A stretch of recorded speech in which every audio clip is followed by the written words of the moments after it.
Hey everybody, this is John from RELICS, and boy, I watched a video the other day, actually watched it last night, and it was the biggest eye-opening video that I have ever seen that was about Goodwill, about especially Shop Goodwill and how they are now separating their items between what goes into the store and what goes online and what goes to the bins.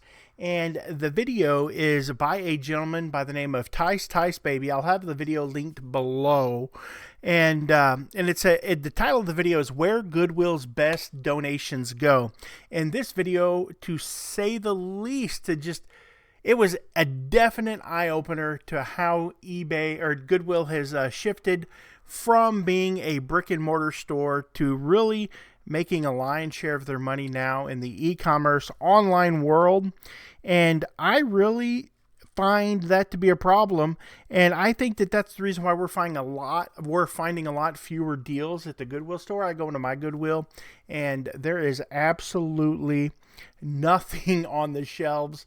The store is full of people that are shopping, looking for clothing and stuff, and I really think that the new Goodwill model is to push most of the clothing through these outlet stores, and these outlet stores are meant to be like used clothing stores with a little bit of hard goods in the back and some movies and books and stuff like that. But these are essentially collection centers. All these stores are ways of collecting these donations so that they can go into the back room and they can be sorted into what they have, like different. They have lists of stuff. They have stuff that always goes to the sales floor, and lists of stuff that always goes to online. And it's stuff like Gucci and Prada, high-end designer stuff, collectible toys, sealed items, stuff like that will always go online because it'll bring more money.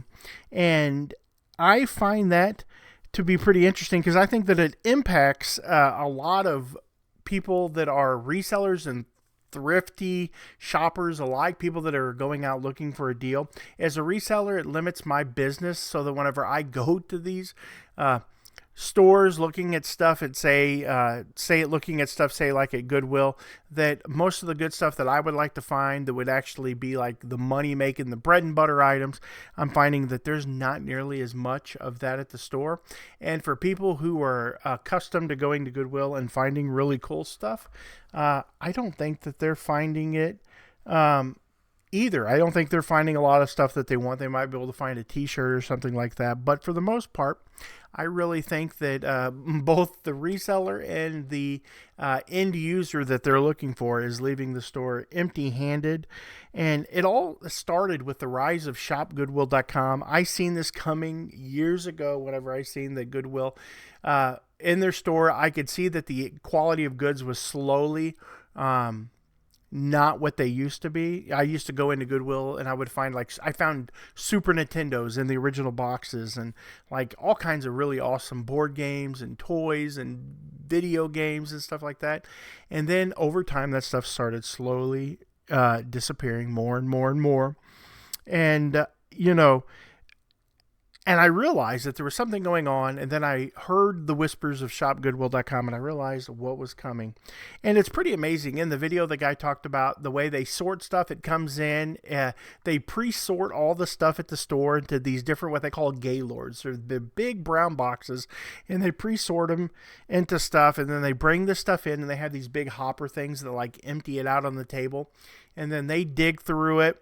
And then they have all these little bins that they put this stuff into. And they have like people there that are listing, like their goal is to list this stuff every single day on shopgoodwill.com.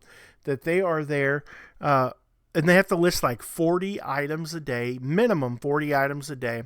And they have like a room that's for jewelry, and they have a room that's like for like other high-end stuff so that they can lock it away. And I think that's the reason why that we're seeing a lot less high volume items in the store. One time I found a set of paintings by this gentleman that was actually a Holocaust survivor, and they were beautiful paintings. And he had a certain technique to where he would build the oil off the canvas, and it was like 3D. I bought these, and this is back in probably 2008. I bought them at a Goodwill, and I flipped them. I paid $3 a piece for them, bought 2 of them, and flipped them on eBay together for over $700. And they were talking about how that this facility had just sold a painting for $120,000. I've got some notes here that I'm trying to read off of. So if I look down, I have trouble making eye contact. I'm a little neurodivergent myself, like a lot of people anymore. And so I'm constantly, my brain's trying to keep up here. So just work with me and we'll get through this together. So like I said, there are fewer high volume items in stores, and they're pretty much shifting focus from in-store sales to maximizing their profits online. And I find that to be pretty interesting. As I'd already described the Goodwill processing, the way they process stuff, and but they actually know, like they were naming stuff like Pyrex, Legos, rare collectibles, Rolex. They had a machine there that would analyze the metal inside of a ring. It would tell you how much gold, silver, copper. They have a diamond tester. And so they were, they're really all in on this online thing. So as a reseller, I really don't I don't go to Goodwills hardly at all anymore. And maybe I'm missing out. I know people are going to say that, oh, there's still some good stuff there. They don't catch everything. And they're right. But I don't really see me spending my time there as being something that I really want to do, because I'm like, if you go gold panning, gold mining and stuff, you're essentially going where people had already been and found the gold. So what you're trying to do is find the stuff that they couldn't find. And while you can, why should you? Because all the good stuff's already gone. And if you do find a nugget, you have to do a lot of work to find it. And to me, it just isn't worth it. I really thought it was really interesting. They have listing stations that these people set at, and they have one lady there she was the authentication lady, where she would take pictures of the purses, and she kind of was their expert. And she already had a really good knowledge of whether these shoes or purses or whatever, if they were real, if they were authentic. And if she thought they were authentic, she would take pictures of them, submit these photos to an agency, and they would send her back a certificate so that they would say, yes, these are real, these are authentic. And that was her job. But they were selling stuff. They wanted stuff like Pyrex dishes and different types of glassware and stuff that they could list on Shop Goodwill, and to be able to maximize that money for their organization. And they were emphasizing that they were listing total. They were wanting to list 300 to 400 items a day. So they probably had 10 people, 8 to 10 people there that were listing 40 items a day to get to those $300 to $400 items. And they were finding stuff like $152,000 painting. They found a $20,000 Rolex, which is pretty amazing. People are donating this stuff to Goodwill. And so I think that there's probably a lot of challenges and criticisms that resellers are going to definitely have some feedback to give.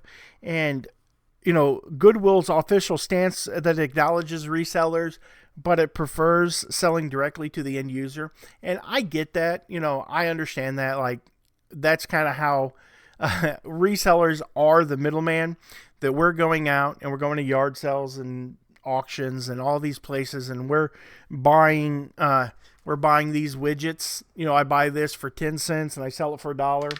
And Goodwill acknowledges that we exist and they know that we're out there, but essentially what they're saying is that they would like to do away with us. they want they want us gone. They want us. They don't mind if we come in their stores and shop, because most of that stuff is stuff that needs to be moved off the shelf anyways. But they do not want us to be able to get the item and make a vast majority of the profit. They want to make that profit for their they want to make it for their organization, which kind of creates a bittersweet relationship. I used to go to my Goodwill. I knew all my Goodwill people by name, and actually had a lot of good friendships with them. And but there's a lot of backlash against Goodwill for this, because people are upset because they think that they're taking these goods and these commodities out of their communities. They're taking the wealth out of their communities and they're selling it on the internet, and it's being shipped all over the place. And I understand that. It's definitely definitely a complaint that I would have if I was just an average user that was going into the Goodwill trying to find items just for my personal use. If I was just trying to decorate my house, or if I was just looking for stuff that I actually collected, I'd have a whole place here full of t-shirts and toys and stuff. And so not only am I a reseller, but I'm a collector. I collect all kinds of stuff. And so, I understand how they would definitely be upset with that. The business model that they're doing on Shop Goodwill, that they have a $9.99 starting bid strategy. So if I'm selling you this pin, or if I'm selling you this Rolex watch, well, it's not a Rolex, but no matter what, I'm selling it to you.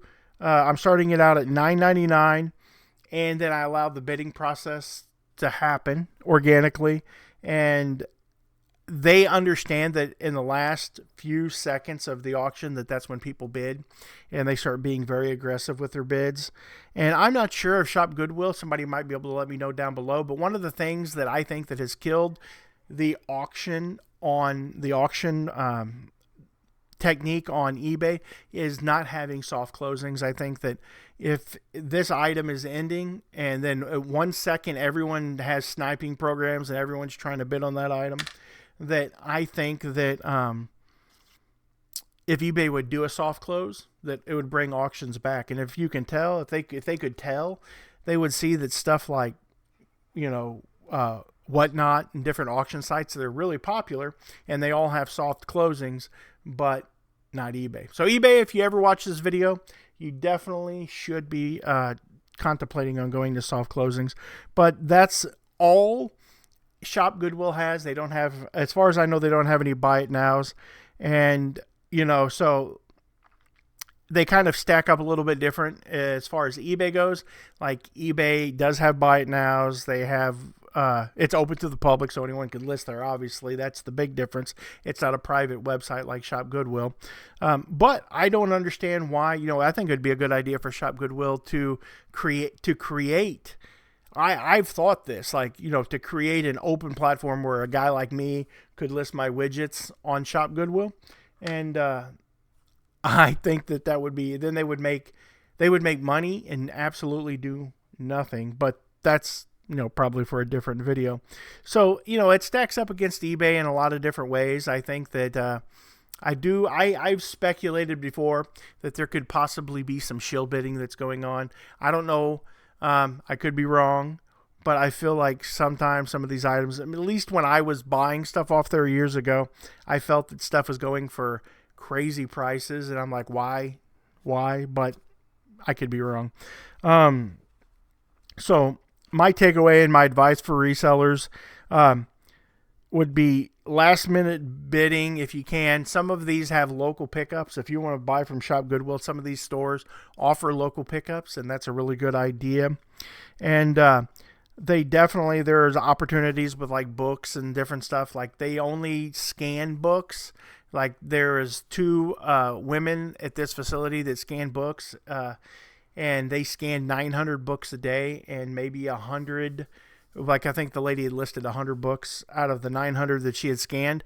And so when you go to these places, like when you go to the outlet or whatever, they're not scanning books with no barcodes, and they're not looking those up apparently. They're just getting rid of them. So there's an opportunity there. So you definitely want to keep your eyes peeled, and maybe you'll be able to find some of the old books without the barcodes and stuff like that. They they have a turn and burn strategy, and what they're doing is they're just trying to, like, the books that they are selling, they're only making $1 or $2 per book, but if they sell 1,500 books a day, that's pretty good money for them. And my opinion on Goodwill's direction, It doesn't really matter. I don't like it as a reseller. I don't like it as a customer that likes to frequent their stores. I think that they are doing more real estate investing now. In my local community, they bought prime property and built I call it a collection center. That's all it really is. You know, they are making a little bit of money there in the store. I think that the stuff that they put on the sales floor is just to cover the overhead of the store. And then they take all of the good stuff that comes in from the community and they ship it off to shopgoodwill.com or to the major metropolitan area in your area. Like I live about 60 miles south of St. Louis. So all the stuff that comes into the Farmington store is being put in Gaylords that is good and being shipped off to another community. So I couldn't even pick it up in store if I wanted to. I don't know. It was a really good video. I think you should go down and check it out. I don't really know if I'm doing it justice, but it was eye-opening to realize how crazy it has gotten in Shop Goodwill. And I've seen that Salvation Army and even St. Vincent de Paul thrift stores are kind of going in the same direction. So who knows? One day we'll probably be obsolete. They're going to do away with us resellers. And Goodwill essentially has. I know that there's Goodwills out there. I watched a video by American Arbitrage the other day, a short video, one of his shorts about going in and finding stuff at Goodwill in Florida, but there's just so many people dying down there and they have so much good stuff that they can't put everything online. So a lot more stuff. I think when you live in an area with a lot more people that you're going to see a lot more stuff hit your shelves at your Goodwill store. But when you live in an area like me that's probably economically depressed and stuff, most of the stuff is being harvested and sent away. So I don't know. What do you guys think? Let me know down below. You guys have a good day and a Merry Christmas.